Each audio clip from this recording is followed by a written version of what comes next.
একটা মিস্টেক করে ফেলছি, এই বিষয়টা নিয়ে আমাকে এতদিন তারা থামায় বলে যে এটা আমরা তদন্ত করছি। এডিশনাল এসপি খায়রুল স্যার বলছি।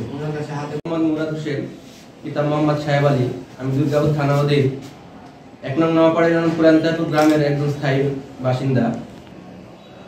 আমি গত ২৮/৭/২০২৪ তারিখে সন্ধ্যা আনুমানিক ৫ ঘটিকার সময় দুর্গাপুর থানা অধীন মোহনগঞ্জ বাজার হইতে একটু অনুদূরে অবস্থান করি।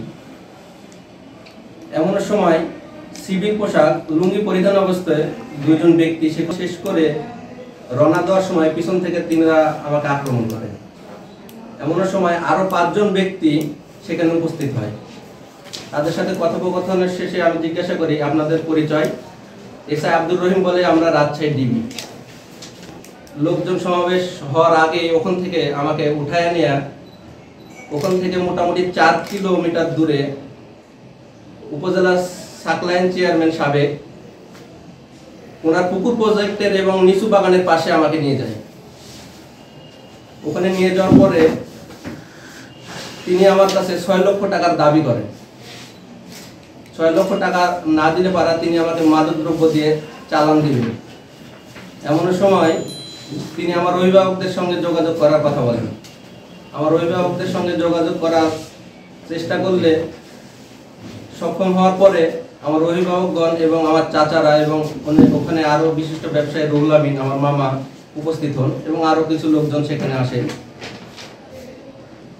এসআই আব্দুর রহিম আমার কাছ থেকে আমাকে তল্লাশি করার নাম করে আমার পকেটে থাকা ৪৪,০০০ টাকা এবং ২টি ফোন আমার কাছ থেকে জব্দ করে নেন। এগুলো নেওয়ার পরে আমার অভিভাবকদের সঙ্গে তিনি দর কষাকষি করে এমন পর্যায়ে ২,০২,০০০ টাকা আর আমার কাছে থাকা ৪৪,০০০ টাকায় মোট ২,৪৬,০০০ টাকা তিনি নিয়ে আমাকে ছেড়ে দিন এবং আমার ২টি ফোন তিনি জব্দ করে নিয়ে চলে আসেন এবং আমাকে অনেক ভয়ভীত দেখায় যে তুই বাসা থেকে ১ সপ্তাহ বের হবি না, যদি বের হোস তার পরবর্তীতে তোকে আবার উঠায় নিয়ে আসবো এবং ফোন ২টি ২ দিন পরে তোর যে কোনো অভিভাবককে পাঠাইলে আমরা দিয়ে দিব।